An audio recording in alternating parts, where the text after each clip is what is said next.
Sobat Seni, jumpa lagi dengan saya Adipati Editor.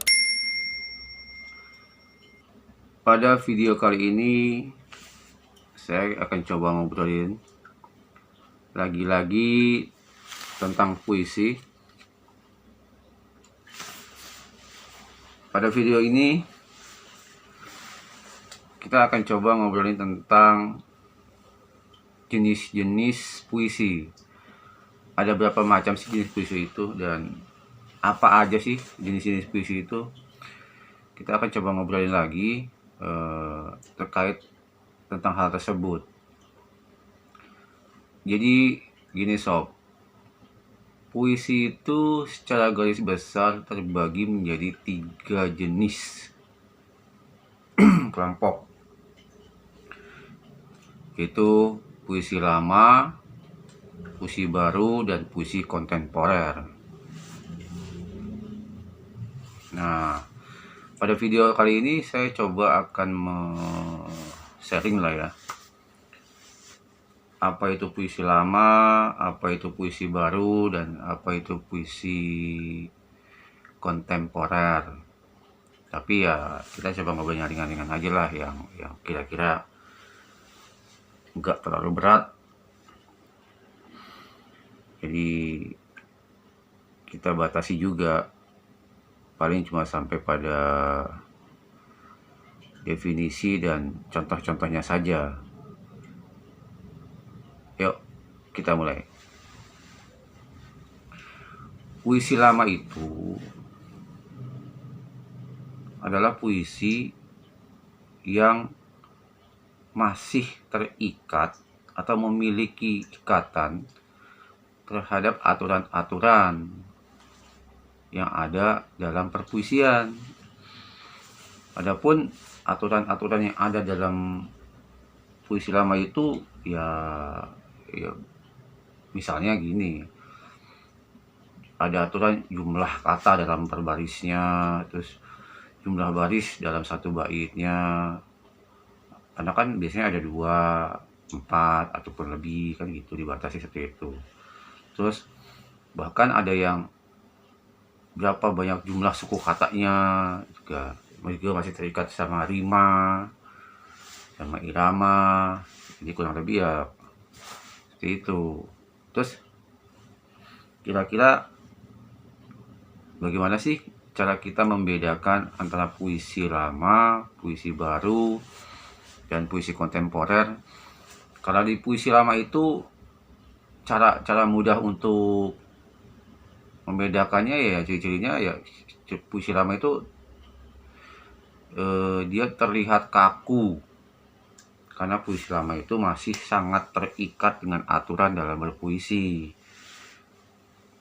dan dia merupakan karya turun-temurun yang kita nggak tahu tuh biasanya siapa penyengarangnya, karena dia tersebar di masyarakat secara lisan dari mulut ke mulut, sehingga untuk cari siapa penulisnya ya susah, paling ya no name yang diwariskan turun-temurun seperti itu. Nah, terus jenis-jenis puisi, maksudnya jenis puisi lama itu apa aja sih? Paling enggak sih kalau jenis puisi lama itu ada 7 lah ya. Kayak misalkan syair, pantun, gurindam, seloka, karmina, terus ada mantra dan talibun. Nah, itulah jenis puisi lama yang masih kita bisa lihat, masih bisa kita dengarkan, masih bisa kita pelajari lah puisi-puisi seperti itu. Walaupun hari ini masih mungkin kalau nggak bisa bilang ditinggalkan ya, jarang lah kita ketemu model puisi kayak gitu untuk puisi lama. Nah, selanjutnya ini yang kedua nih. Yang kedua, puisi baru. Nah, puisi baru itu juga merupakan salah satu jenis puisi yang bentuknya lebih bebas dalam hal aturan, baik itu kalau mengenai jumlah barisnya, suku kata yang digunakan, rima maupun iramanya juga bebas, tidak terikat. Dan puisi baru itu sehingga menjadikan puisi baru itu tidak kaku seperti halnya puisi lama. Ya seperti menabrak tradisi lah, seperti menabrak tradisi yang lama puisi baru itu. Dan puisi baru itu umumnya dibedakan atau dibagi menjadi dua kelompok. Untuk kita bisa melihat nih, kita bisa melihat puisi baru itu dibedakan jadi dua kelompok, itu berdasarkan isinya dan juga berdasarkan daripada bentuk puisinya. Isi dan bentuk. Nah, isi ini nanti akan menjadikan bentuk puisi seperti apa, dan bentuk puisinya itu nanti akan menjadikan puisi apa. Nah, kalau membedakan puisi baru berdasarkan isi atau bahasan dalam puisinya itu, jadi isi itu maksudnya adalah bahasan ya. Isi itu maksudnya pokok bahasan yang ada di dalam puisi. Itu paling nggak juga ada kurang lebih 7 lah. Nanti kalau ada yang kurang perlu tambahin lah di kolom komentar. Jadi kalau berdasarkan isinya atau pembahasan itu, yaitu ada puisi balada, himne, ode, epigram, terus romansa, elegi, dan satu lagi ada satir. Nah, atau puisi satir. Nah, seperti itu. Tapi kalau kita untuk melihat dari bentuknya nih, bentuk puisinya juga kurang lebih sih ada 7 atau 8 lah kurang lebih ya, yang kita bisa bedakan. Yang pertama bisa ada terzina, istikon, quatrain, sektet, queen, apalagi septima, oktav, sama soneta.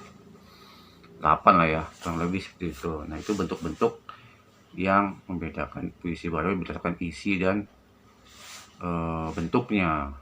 Nah, yang ketiga ini ada puisi kontemporer, yaitu kalau kita gampangnya, puisi kontemporer adalah puisi yang kekinian lah bahasanya. Puisi yang diciptakan pada waktu saat ini. Kekinian ini, puisi ini benar-benar tidak terikat oleh bentuk maupun rima. Jadi aturan-aturannya itu puisi lama tidak menggunakan aturan baku. Jadi lebih pada fokus, jadi puisi ini lebih pada fokus untuk menyampaikan gagasan. Jadi utamanya dia menyampaikan gagasan nih, gagasan apa yang ada di pemikiran seorang penyair, maka dia fokus di situ. Sehingga puisi kontemporer ini memiliki bentuk atau ciri-ciri yang unik sih. Mulai dari bentuk tulisannya yang unik, sampai dia menggunakan idiom yang tidak lazim, memperkenalkan idiom-idiom baru. Nah, kadang juga puisi kontemporer ini juga mencampur adukan kata dalam bahasa Indonesia dengan bahasa daerah atau bahasa asing. Bisa jadi nanti judulnya itu bahasa Inggris, tapi isinya bahasa Indonesia. Ya kan? Nah, ini juga kalau jenis puisi kontemporer itu juga ada beberapa sih yang bisa kita lihat saat ini, yaitu ada puisi mantra, puisi beling, puisi konkret, puisi tanpa kata, puisi mini kata, dan ada puisi multilingual atau multi bahasa. Nah, nanti dari inilah beberapa jenis puisi, 3 itu, yaitu puisi lama, puisi baru, dan puisi kontemporer. Nanti next nih ya, di video-video selanjutnya kita akan coba bahas kita akan coba obrolin satu persatu apa itu kan puisi kontemporer, puisi baru, puisi lama. Nanti kan ada contoh-contohnya tuh. Nanti kita akan coba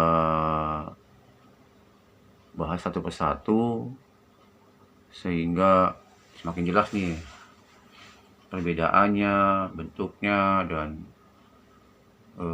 prosesnya seperti apa, sehingga kita bisa mengerti bagaimana membuat itu. Mudah-mudahan apa yang saya sampaikan kali ini bisa bermanfaat untuk semua yang mendengarkan, semua yang menonton video ini.